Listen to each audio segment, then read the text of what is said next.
everyone, welcome back to my channel. If you're new here, my name is Melanie. Welcome to Melo Lavender. If you're not new here, hello my lovelies, how are you guys? So on this channel we talk about personal development, getting your life together, finances. Sometimes I do home decor, clean with me, productivity, vlog, ASMRs. So if you like any of that content, please subscribe, like, and comment on the channel and join the fam. It's been a long time coming, but I thought this would be the perfect opportunity to not only talk about my finances in December, but also to talk about my 2020 goal. The next finance video, which will be towards the end of December, will talk more about what I'm hoping to do in 2021 in terms of finance and how I'm breaking that down. So yeah. So there are a lot of wins in 2020. I know this year was a complete mess in a lot of ways and was super stressful. And I mean, just everything that you would have thought would not happen happened. I did get COVID. So trust me, I know the ups and downs and just all the crap that 2020 had to offer. But I think a lot of ways, especially financially for myself, I was able to do a lot of things that I wasn't able to do back in 2019. I'm gonna start off with my December budget. It's pretty straightforward. There's not too much going on with my budget, but I do want to say I had to switch it up a little bit. I had some sinking funds in my December budget that I had to actually move to January because it just made more sense for me financially in terms of getting gifts for family members, friends, people that I love. I realized too, next year I'm gonna start saving early because this was kind of hectic for me. I was super stressed, just like thinking about how I was gonna separate the money and like buy presents, all of it, to get it on time before Christmas. Like it was a lot. I just broke down my budget into two. So my first paycheck is this Friday. The second one is 2 days before Christmas. So as you can see, gifts is pretty much the highest thing that I am buying. And then I also am paying off a little bit of my credit card. I don't have my fun money in both paychecks because I do have to buy gifts. So I had to make sure that I had enough money. But I did have some savings and food as well. My phone, paying off my student loans and subscription. I do want to say this can get quite complicated if you make it complicated. I'm just one to ravel up the numbers a lot, but if you're really good at calculating numbers and paying attention to your numbers, what I've done is I've paid the gifts on my credit card and then I will very strategically pay them back off. Now, if you do not trust yourself doing that, then don't do it. I trust myself enough that I will put the money back. And is why I did that, because some gifts might take a little longer, or I just wanted to make sure that I got all the gifts before Christmas. So I have used my credit cards in order to purchase the gifts and then I'll pay them back. My budget for this month is pretty straightforward because a lot of it has to do with gifts. And thankfully I have no birthdays this month. And it was a good lesson for me to just buy things, save in advance. So, I do also want to say, because I keep it completely transparent, these 2 checks won't cover all my expenses for gifts.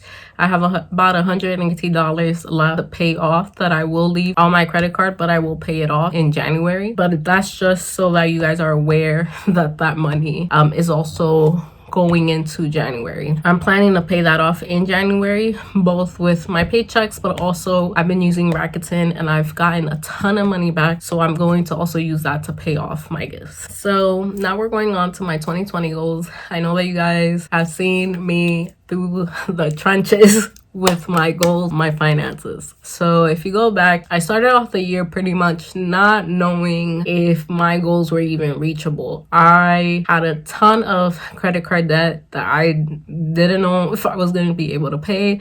Also had some debt from friends and family members that, again, I didn't know if I was going to be able to pay. Did not have much of a savings. I don't even think I had a savings at the time. I had just started working in January.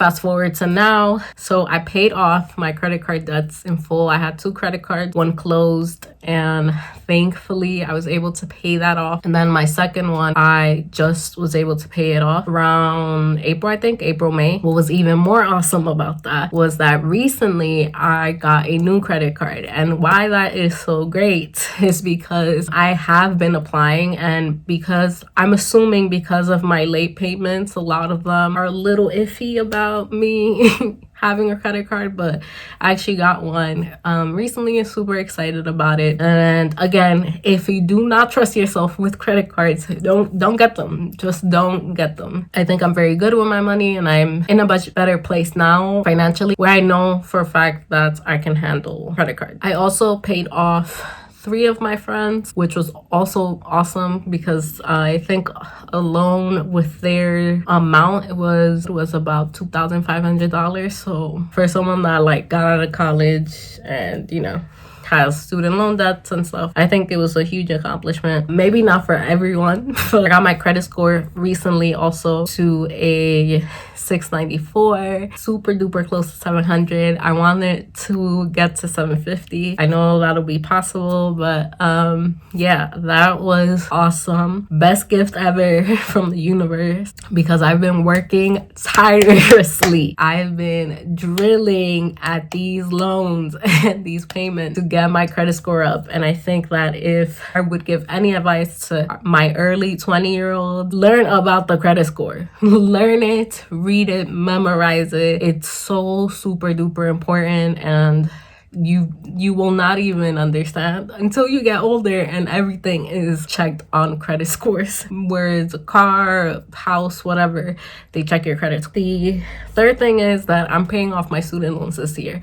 Even those words coming out of my mouth seems insane to me, because I didn't even think that would be possible this year. I thought that I would be just tackling my credit card debt, and that's about it. And if I could get by with that, that would be enough for me. And I can honestly say I've paid I wouldn't say like a huge chunk, but I've definitely paid off a significant amount of money on my loans, and I'm so grateful for that. I have a savings. Let me just say, enter 2020 with no saving, no type of cushion. I can honestly say I have some savings, and that feels good to me. And then investments will be my last 2020 win. So I was investing. It was very little amount, probably like $5 to $10 on Stash, and it's a great platform. I still use it, but I use that more for long-term investments. And now I'm using Robinhood for more short-term, day-to-day investing. So what I will say with that is investing is so important to getting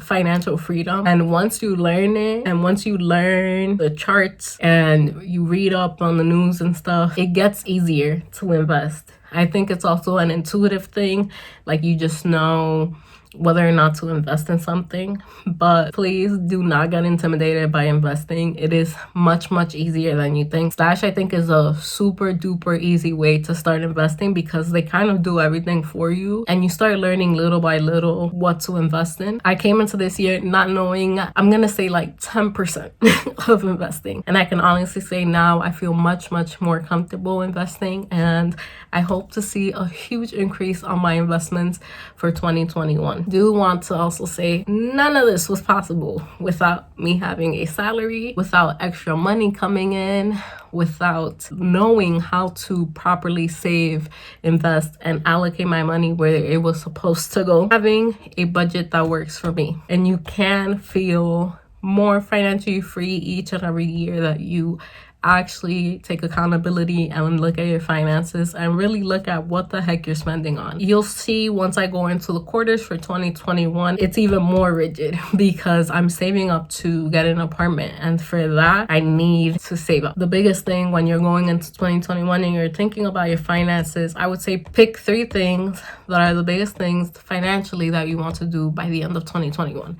For me, by the end of 2020, I wanted to have some sort of saving. I wanted to pay off my credit card card debt and I wanted to pay off my personal loan. And I was able to do all three and more. Goals do work. Write them down. Make sure you're making an effort to actually work on your goals. For 2021, you'll see that shifts a bit, and I'm so freaking happy that I'm even in this financial place, because it feels so free to just see your money working for you versus the other way. That was all, guys. Thank you so much for hearing me ramble about my finances. I hope you guys enjoyed and found some tidbits that will help you out with your budget, your finances for 2021. Please let me know if you have any questions. I'm more than welcome to help you out with your budget or with looking at your savings and stuff. You can always save, you can always invest, even if it's $5. Thank you guys, and I hope to see you in the next one. Adios.